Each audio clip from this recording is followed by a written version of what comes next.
2018 թվականին հիշում եք ինչեր էին ասում։ Հիշում եք ինչեր էին ասում։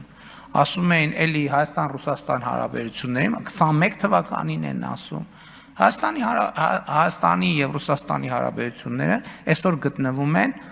ամենաբարձր մակարդակի վրա, քան եղել է։ Նայեք Հայաստանի եւ Ռուսաստանի ղեկավարների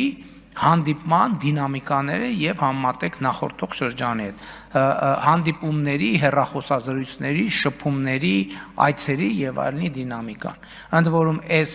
ձևաչափով ես լիարժեք նույն ձևի աշխատանքային կապի մեջ եմ Ռուսաստանի նախագահի հետ եւ Ռուսաստանի Դաշնության կառավարության նախագահի հետ, ղեկավարի հետ, որը առանձնահատուկ բան է տալիս, բովանդակություն է տալիս։ Այդ մարդիկ, ովքեր այդպես խոսում են եւ ուզում են այդպիսի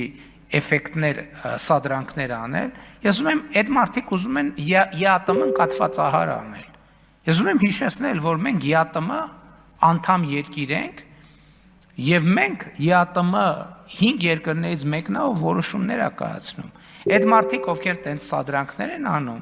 իրենք ուզում են ԵԱՏՄ-ն որպես կազմակերպություն պարզապես ոչնչացնել իրենց նեղ մի բանի իրենց ունեցվածքը մեկը չեն փրկի իրենց ունեցվածքը, այնպես որ ավելի լավ է ԵԱՏՄ-ն չտնեն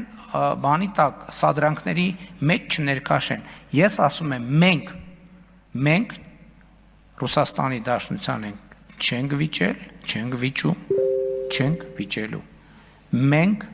բոլոր մեզ հակադրությունների մեջ ներքաշելու փորձերը կլինի դա տնտեսական, քաղաքական, չգիտեմ, որևէ սին են, որևէ մեկին չի աջողվելու դա մեզ անել։